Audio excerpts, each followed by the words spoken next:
خنزیر کھلانے والا ظالم بادشاہ۔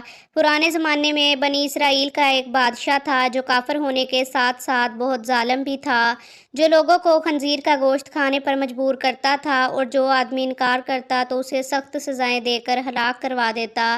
پھر اس زمانے کے سب سے بڑے عابد کو بادشاہ کے پاس لایا گیا۔ لوگ اس عابد کے مرتبے اور فضیلت سے آگاہ تھے۔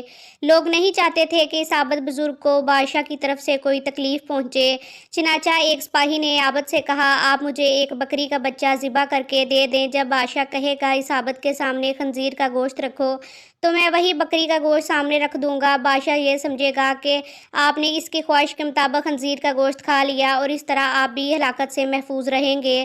عابد نے بکری کا بچہ ذبح کر کے اس گوشت سپاہی کو دے دیا۔ جب عابد کو بادشاہ کے سامنے لایا گیا تو بادشاہ نے حکم دیا کہ خنزیر کا گوشت لایا جائے۔ منصوبے کے مطابق تو اس سپاہی نے بکری کا گوشت عابد کو پیش کیا۔ بادشاہ نے کہا، میرے سامنے خنزیر کا گوشت کھاؤ۔ عابد نے کہا، میں ہرگز نہ کھاؤں گا۔ یہ سن کر سپاہی نے اشارے سے بتایا کہ یہ وہی بکرے کا گوشت ہے جو آپ نے دیا تھا، آپ بلا جھجک کھا لیں۔ لیکن عابد نے بادشاہ کے سامنے وہ گوشت کھانے سے انکار کر دیا۔ ظالم بادشاہ نے سپاہیوں کو حکم دیا کہ اسے قتل کر دو۔ جب عابد قتل کے لیے لے جانے لگے تو وہی سپاہی قریب آیا اور کہا، آپ نے گوشت کیوں نہ کھایا؟ باخدا یہ وہی گوشت تھا جو آپ نے دیا تھا۔